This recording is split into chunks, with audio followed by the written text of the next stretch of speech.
Bismillahirrahmanirrahim. Assalamualaikum warahmatullahi wabarakatuh. Perkenalkan, nama saya Muhammad Ridho Kurniawan.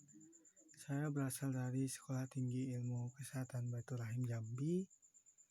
NPM saya 2018-31021. Saya akan mereview jurnal. Di sini saya sudah menyiapkan 2 jurnal yang sebelumnya sudah saya review. Adapun tujuan dari pembuatan tugas ini yaitu memenuhi tugas mata kuliah pangan fungsional yang materinya itu prebiotik. Baik, untuk jurnal yang pertama yaitu berjudul Ekstraksi Pati Resisten dari 3 varietas kentang lokal yang berpotensi sebagai kandidat prebiotik. Yaitu jurnal ini ditulis oleh Fitra Kurniasari, Nurhayati, dan juga Jumar.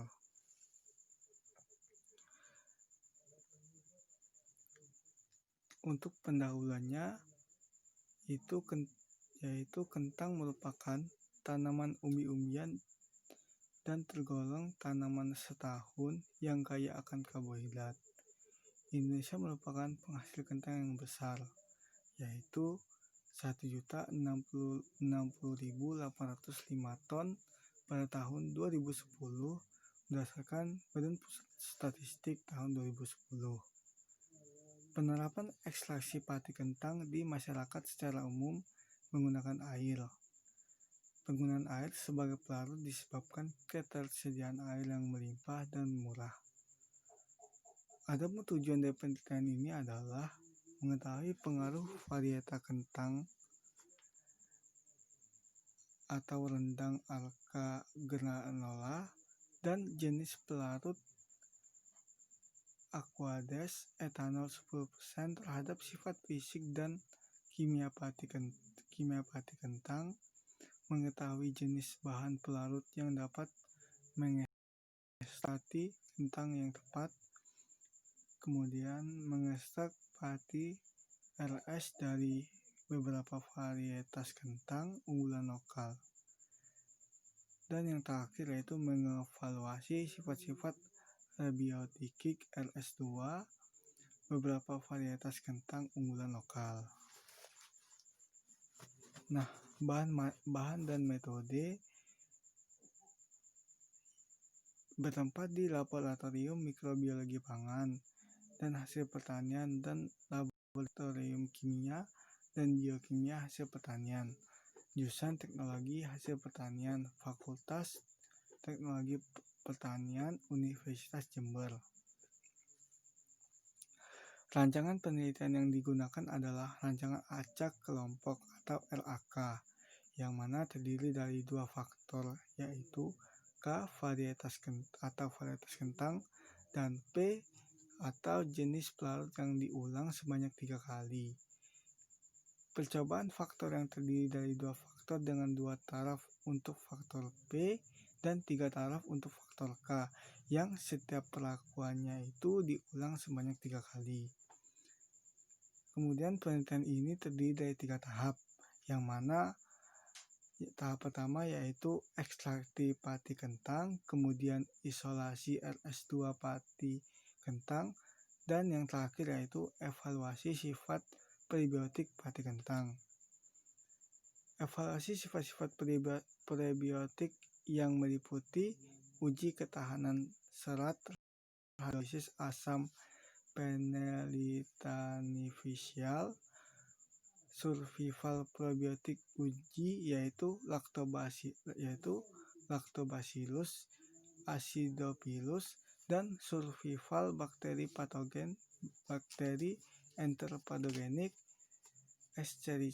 Escherichia coli atau EPEC. Adapun hasil dan pembahasannya, pertama redemen pati kentang. Redemen pati kentang yang dihasilkan berkisar antara 9,14% sampai dengan 10,49%,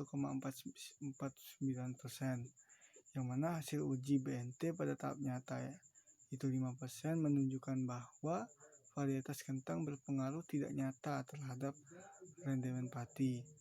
Varietas pelarut berpengaruh terhadap rendemen pati kentang yang dihasilkan dan dapat diinteraksi antara keduanya pada taraf nyata 5%.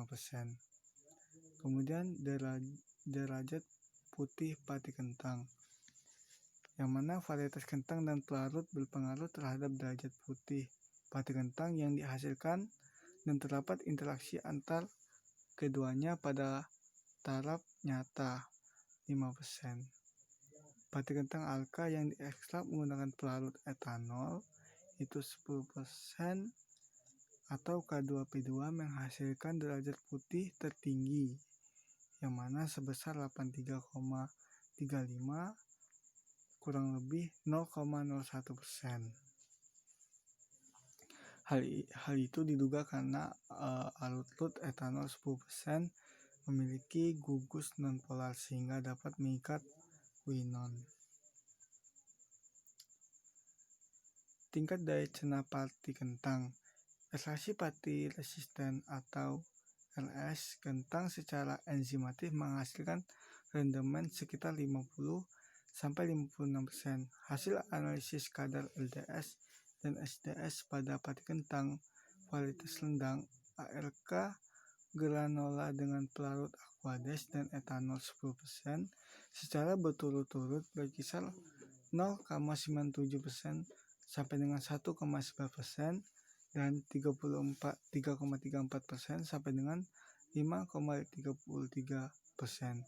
Hal ini menunjukkan bahwa persentase pati kentang yang dapat dicerna enzim pencernaan secara cepat maupun secara lambat tergolong rendah. Kemudian evaluasi sifat prebiotik pati resisten tipe 2 atau RS2, yang mana di sini kentang evaluasi sifat-sifat prebiotik RS2 kentang dilakukan pemilihan jenis kentang yang berdasarkan rendaman pati dan kadar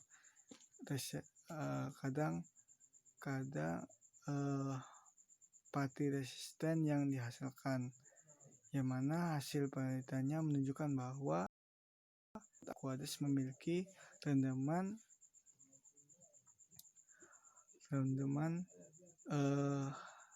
kadar resisten yang tinggi. Kemudian ketahanan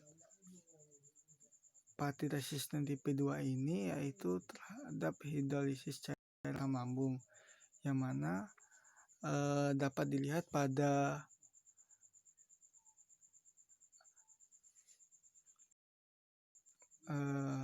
barbar 3. Kemudian resisten tipe 2 pati resisten tipe 2 ini menggunakan pelarut aquades atau KIPI yang mana terhidrolisis hingga 6,76%. Kemudian survival bakteri probiotik atau L. acidophilus pada media pati resisten tipe 2 kentang. Pati resisten digunakan sebagai media pertumbuhan untuk bakteri probiotik L. acidophilus, yang mana hasil analisis survival probiotik ditunjukkan pada histogram. Kemudian pertumbuhan bakteri L.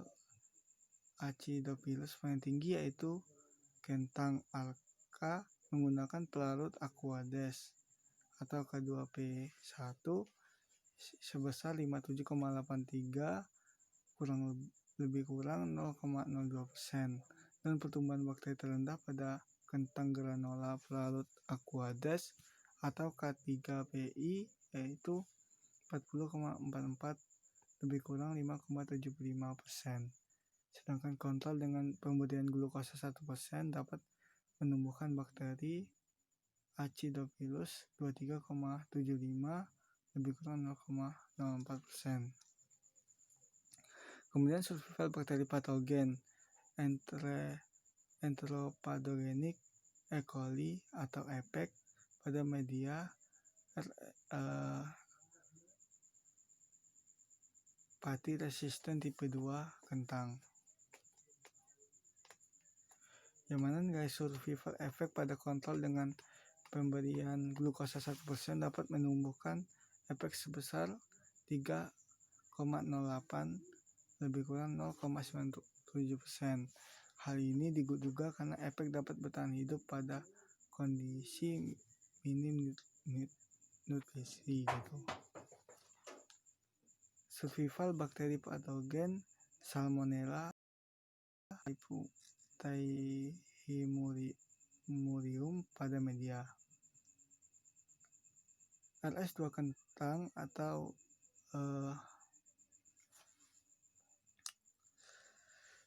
pati resisten tipe 2 kentang, survival Salmonella typhimurium pada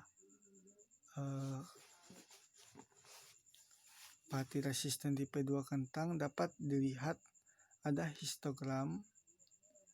Kemudian survival Salmonella typhimurium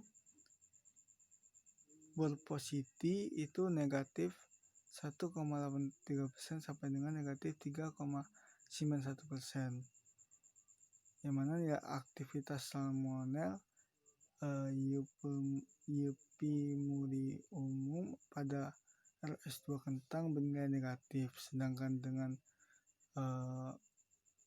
pemberian glukosa 1% kontrol bernilai positif. Nah, adapun kesimpulan yang dapat diambil dari penelitian ini yaitu varietas kentang berpengaruh nyata terhadap derajat putih, tetapi berpengaruh tidak nyata terhadap rendaman pati dan tingkat daya cerna pati. Jenis pelarut berpengaruh nyata rendaman pati dan derajat putih. Ekstraksi pati kentang dengan menggunakan pelarut Aquades menghasilkan rendaman pati tertinggi terdapat pada kentang. Angka pelarut Aquades atau K2PI yaitu 10,49 lebih 0,03%. Ekstraksi pati resisten dengan menggunakan metode enzimatis menghasilkan RS2 kentang sebesar 50 sampai dengan 56%. Ekstraksi pati resisten kentang granola dengan pelarut Aquades atau K3PI memiliki kadar RS2 lebih tinggi dibandingkan kentang yang lain. Sifat prebiotik pati resisten kentang alka pelarut Aquades atau K2PI lebih baik daripada kentang rendang atau kipi dan granola K3PI atau K3PI. Pada pati resisten tipe 1 lebih baik daripada kentang rendang atau kipi dan granola atau K3PI. Pada resisten tipe 2 kentang varietas alka pelarut Aquades atau K2PI relatif tahan terhadap hidrolisis asam lambung, yaitu sekitar 96% sampai dengan 98%, mampu meningkatkan survival probiotik atau Acidophilus sebesar 57,83 lebih kurang 0,02%, menurunkan survival patogen atau EPEC 4,29 lebih kurang 0,12%, dan menurunkan survival patogen Salmonella typhimurium 3,91 atau lebih kurang 0,48%.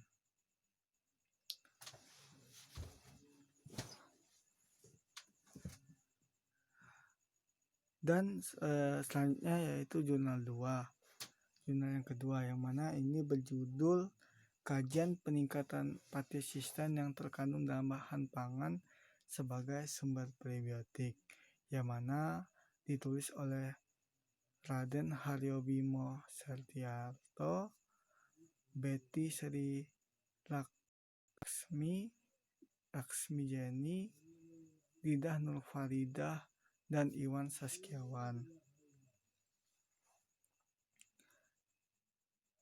Perkembangan ilmu pengetahuan dan teknologi telah menyebabkan perubahan tren konsumsi pangan, yang mana saat ini konsumen tidak hanya menilai pangan dari segi nutrisi, sensorik, dan keamanan, tetapi juga mempertimbangkan efek pangan bagi kesehatan. Pangan fungsional adalah pangan yang bersifat aman, yang memiliki nilai gizi dan efek positif bagi kesehatan, yang mana salah satu komponen dari bahan pangan fungsional yang dikembangkan adalah prebiotik.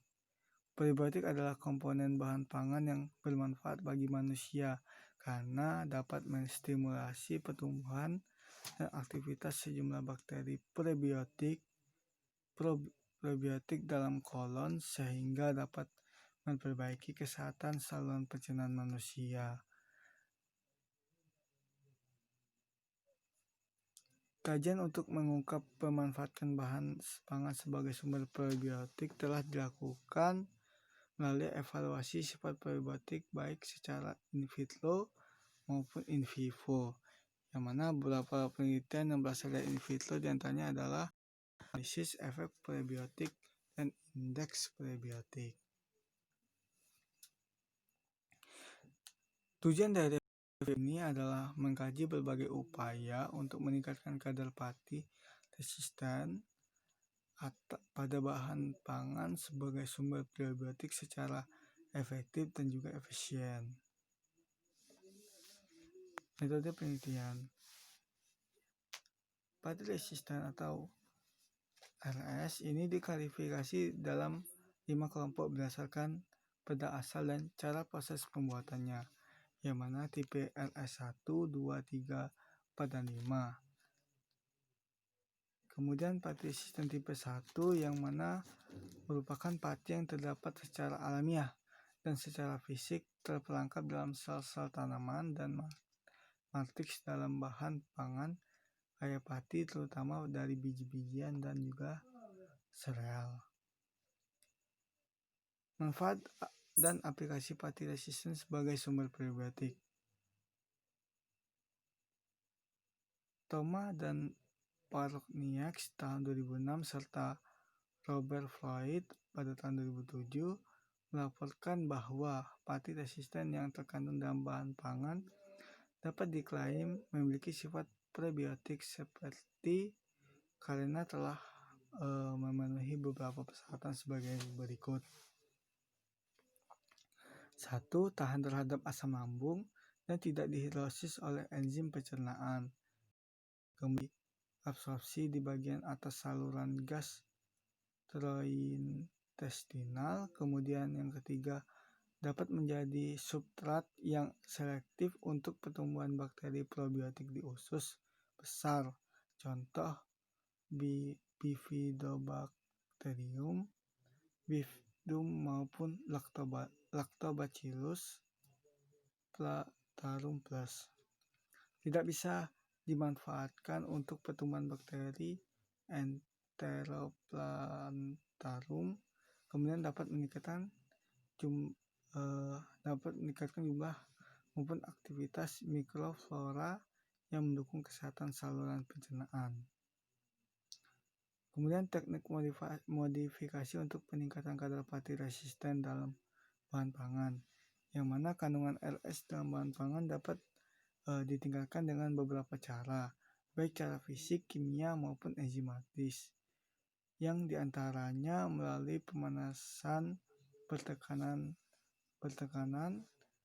pendinginan, atau autoclaving cooling, beberapa siklus hidrolisis asam di bawah suhu gelatinasi atau proses dinerisasi, dan pemutusan rantai cabang amilopektin atau debraching dengan enzim pululanase yang dikombinasikan dengan autoclaving cooling. Kemudian teknik pemanasan bertekanan dan pendinginan atau autoclaving cooling, yang mana teknik modifikasi peningkatan pati resisten dengan siklus autoclaving cooling telah dilaporkan oleh banyak peneliti seperti Aparico, Sagulin et al. Pada tahun 2005, kemudian Gonzales Soto pada tahun 2007, Zabar 2008, Sugiono 2009, Fata Nasukar 2012, kemudian Asbar 2014, yang mana prinsip dan teknik tersebut adalah pati suspensikan dahulu dalam air dengan nisbah penambahan air tertentu, yang mana bisa dengan 1:2 sampai dengan 1:5.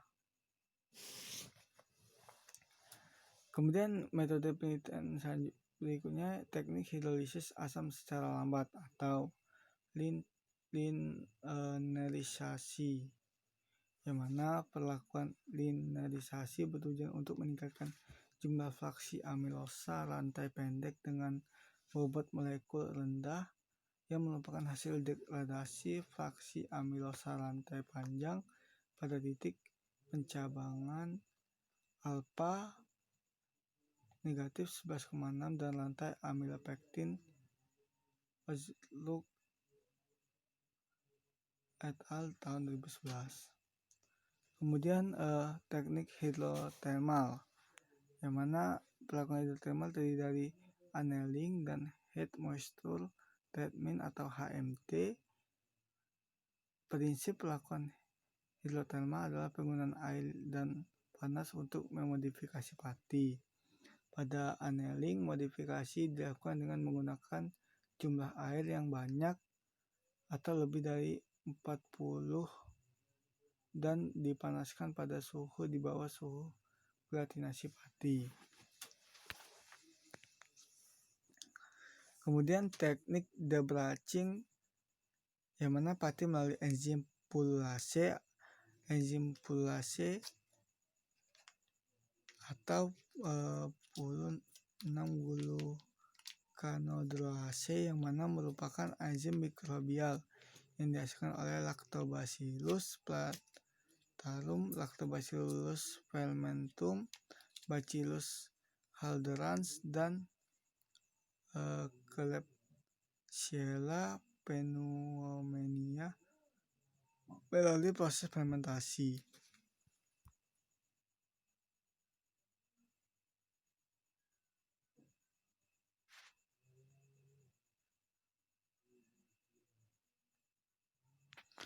Nah, adapun hasil dari pembahasannya yaitu pemanfaatan teknik peningkatan pati resisten secara kimia, teknik linearisasi atau hidrolisis asam kuat dengan pemanasan bertekanan pendinginan telah dilakukan oleh Moon dan Shin pada tahun 2006, kemudian Ozluk et al. 2009, yang mana teknik tersebut terbukti mampu meningkatkan kadar pati resisten dengan mengurangi jumlah siklus pemanasan bertekanan.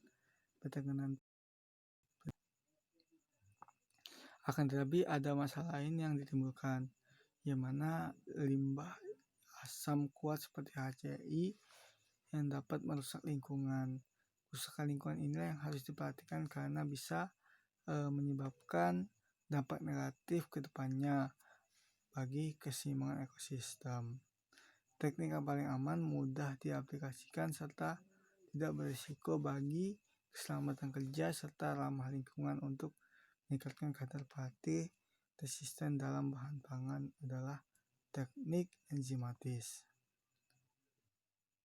Kesimpulan pada jurnal kedua ini yaitu upaya peningkatan sifat prebiotik pada bahan pangan dapat dilakukan dengan meningkatkan kadar pati resistennya, yang mana proses modifikasi yang dapat dilakukan untuk meningkatkan kadar pati resisten diantaranya itu pemanasan bertekanan, pendinginan beberapa siklus, kemudian kombinasi hidrolisis asam atau linearisasi dan pemanasan bertekanan pendinginan, kemudian teknik hidrotermal, serta kombinasi deblancing, pululanase, dan pemanasan bertekanan pendinginan.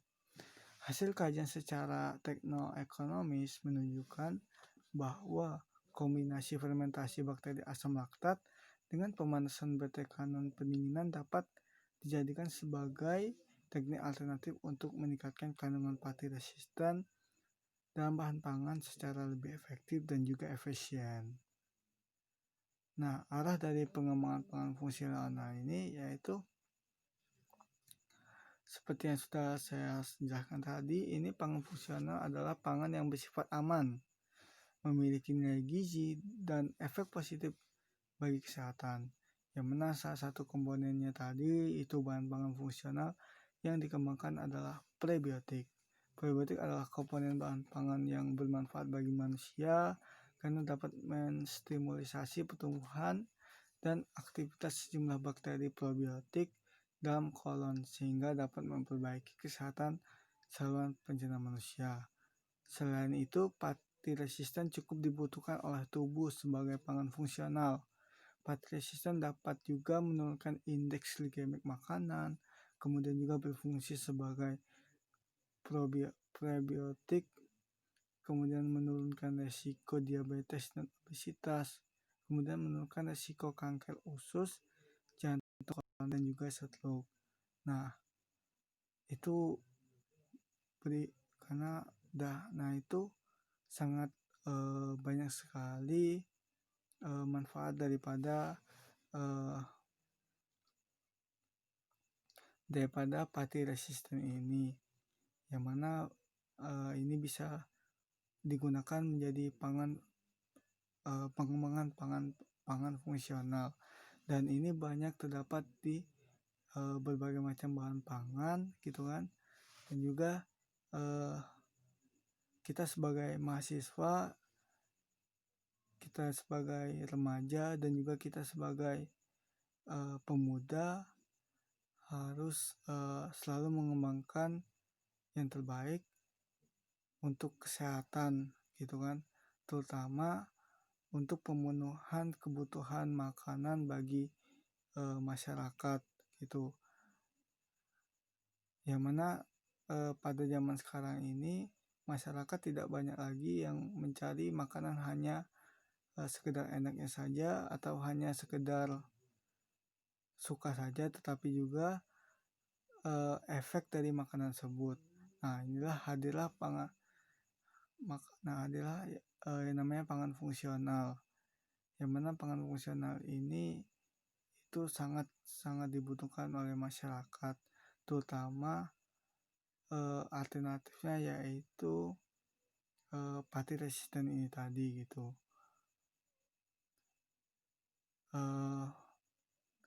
Mungkin itu yang dapat saya sampaikan, lebih dan kurang saya mohon maaf. Saya akhiri, wabillahi taufiq wal hidayah.